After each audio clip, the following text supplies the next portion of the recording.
We're 2 months into the new year, and it's common for goal setters to ditch their annual resolutions by this time. So for the many people who had get their finances in order at the top of their list, now it's time to get back on track. Here to help us out is founder of the Fiscal Femme, Ashley Feinstein-Gertzley. Thanks for joining us, Ashley.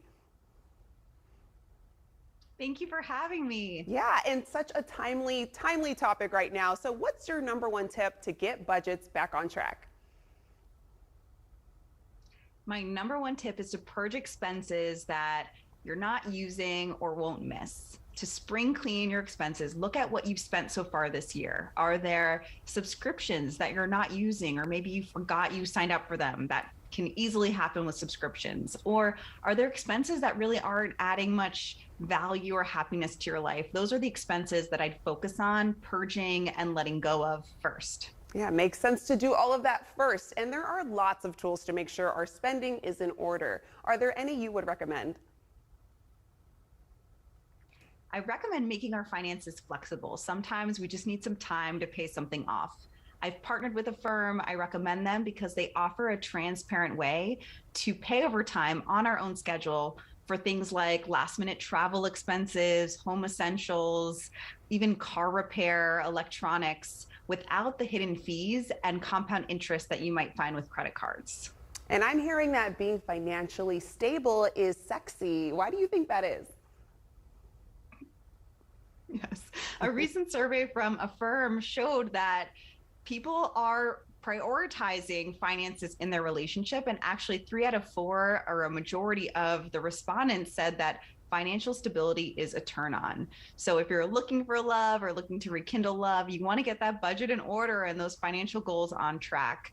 And a great way to do that is to surround yourself with friends, family, loved ones who will support you in your financial goals. Well, I agree with it. I think financially stable is very sexy. Do you have any final advice for us as well in regards to financial tips that you can give us?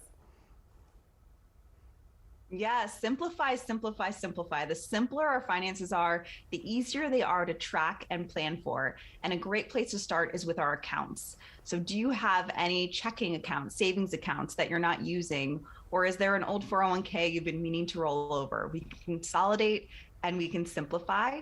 And the same goes for our budgets. The fewer categories we have, the easier it is to track and maintain our budget. And we can always add more detail later. Another tip I have is to make our spending intentional. Every time we spend money, we have the opportunity to vote for more of what we want to see in the world and to align our spending with our values. And that might mean switching a recurring expense to a BIPOC or woman-owned business, or buying our products from companies that are making changes to be more sustainable. When we're intentional with our spending, it also has the wonderful side effect of often reducing how much we spend. So it's really a win-win.